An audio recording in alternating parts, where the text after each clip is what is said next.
eu sou o professor Evandro Ramos, do seu curso Técnico em Segurança do Trabalho. Estamos desenvolvendo a disciplina Fundamentos da Saúde e Segurança do Trabalho. Nesta aula, trabalhamos o item 8 do seu material, NR6, Equipamento de Proteção Individual. Vamos lá?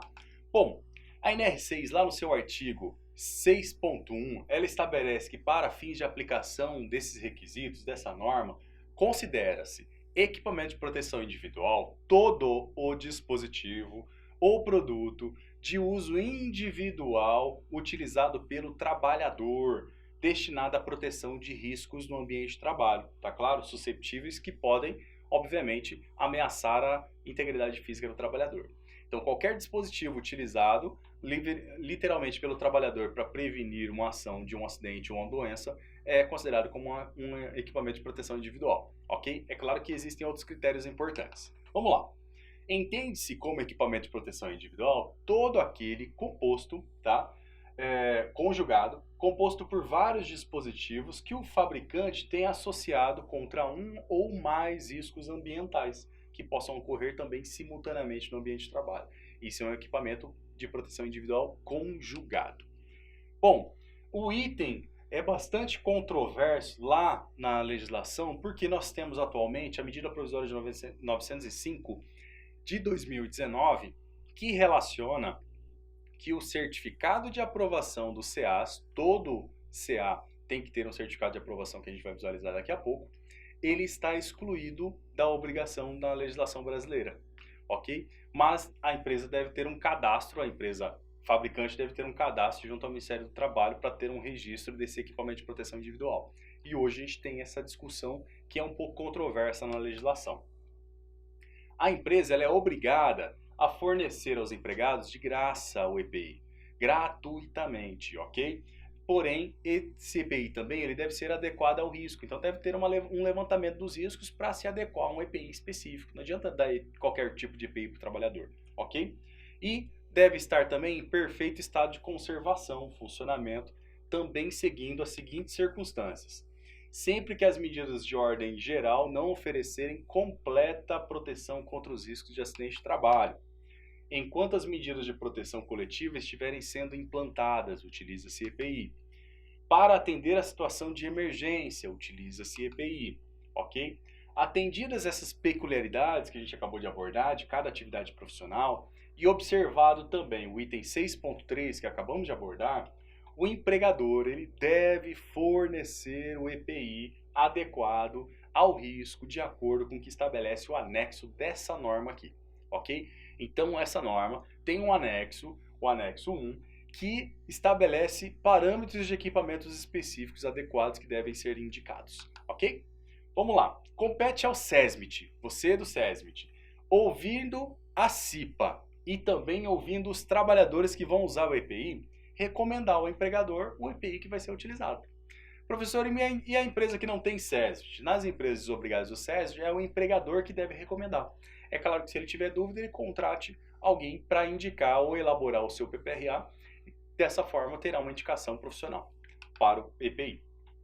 Cabe ao empregador quanto ao EPI, ou seja, obrigações da empresa, adquirir o adequado ao risco, tá?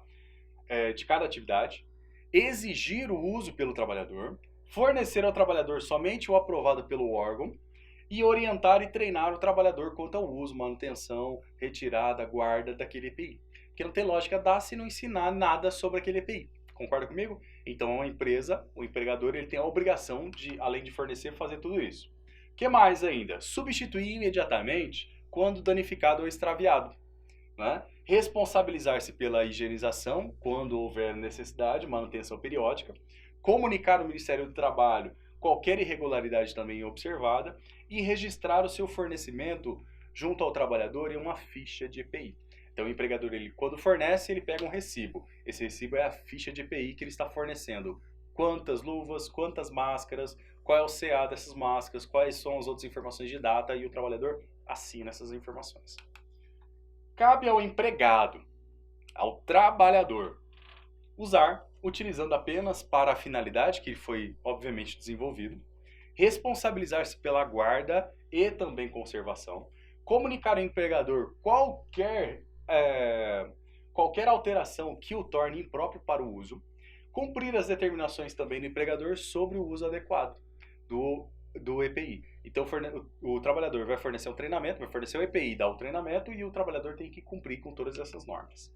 Lá no anexo 1 nós temos o seguinte, a lista de equipamentos. Então nós temos classificados em letras, EPI para proteção da cabeça, EPI para proteção dos olhos e face, proteção auditiva, proteção respiratória, respirador de abdução de ar com máscara autônoma, por exemplo, EPI para proteção do tronco, membros superiores, membros inferiores, corpo inteiro, contra quedas e diferença de nível que entram os equipamentos para trabalho em altura, por exemplo.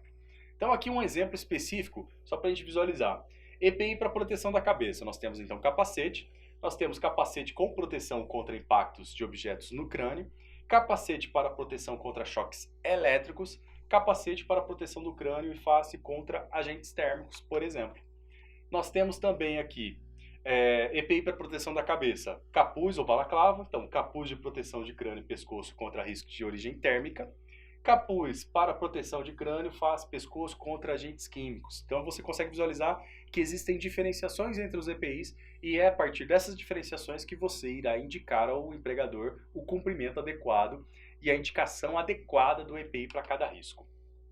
E um outro exemplo é, lá no C, proteção para a proteção auditiva. Então, protetor auditivo circuncircular, auricular, para a proteção do sistema auditivo contra níveis de pressão sonora superiores ao estabelecido na NR15.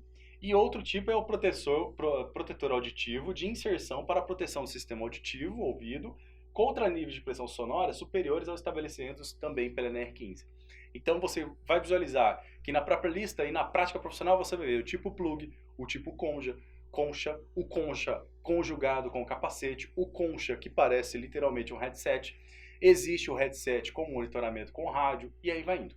Então vai existir vários tipos de EPI com variações financeiras também que vão ser indicadas para o empregador como opções para ele comprar ou não e adquirir para as empresas.